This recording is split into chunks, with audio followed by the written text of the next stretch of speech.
আসসালামু আলাইকুম। ঝাল ডিমের দারুণ একটা রেসিপি তৈরি করব। আপনারা সবাই আমার সঙ্গে থাকুন এবং আমাকে ফলো করুন। তো প্রথমে আমি আলু আর বেগুন কিউব কিউব করে কেটে নিয়েছি।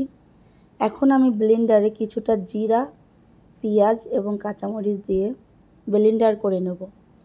আমি রসুন দিব না, কারণ ডিম ভুনায় রসুন ব্যবহার করি না আমি। অনেকে করে, বাট আমি করি না। যাই হোক, মশলাটা আমি ব্লেন্ডার করে নিয়েছি।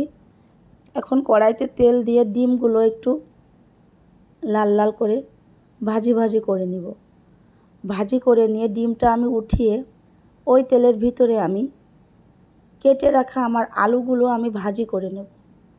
ডিমের ভিতরে যখন আলু ভাজি করে দেওয়া হয় তখন আলুগুলো কিন্তু অন্যরকম একটা স্বাদ আসে। যাই হোক, আমি আলুগুলো লাল লাল করে ভাজি করে নিচ্ছি। করে নিয়ে আমি আলুগুলো আর উঠিয়ে নিব না, এই আলুর ভিতরে আর একটু তেল দিয়ে আমি আমার ব্লেন্ডার করে রাখা মশলাগুলো দিয়ে সুন্দর করে কষিয়ে নিব।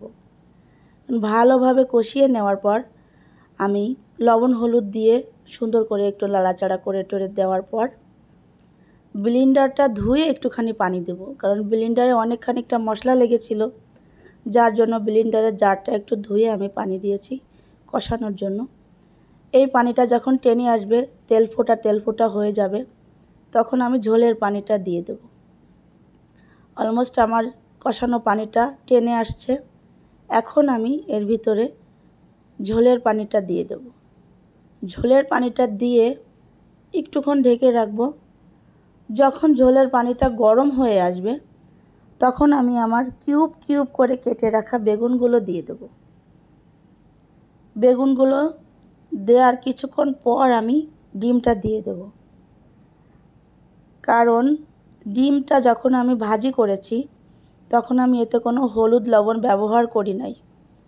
একটু আগে থেকে ডিমটা যদি দিই তাহলে হবে কি, ডিমের গায়ে একটা হলুদ হলুদ ভাব চলে আসবে। তরকারির হলুদটা ডিমে লেগে যে ডিমের কালারটা সেরকম সুন্দর লাগবে। দেখুন, আমি আপনাদের দেখিয়ে দিচ্ছি ডিমের গায়ের কালারটা কত সুন্দর আসছে। এই কালারটা কিন্তু আমি যখন ভাজি করছি তখন যদি লবণ দিতাম, হলুদ দিতাম, তাহলে এই কালারটা আসতো না।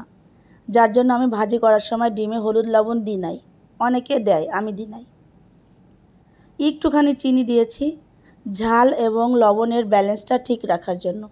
একটুখানি চিনি দিলে কিন্তু তরকারি মিষ্টি হয় না, তরকারিটা একটা স্বাদ আসে, আর লবণ আর ঝালটা অনেক সুন্দর ব্যালেন্স চলে আসে।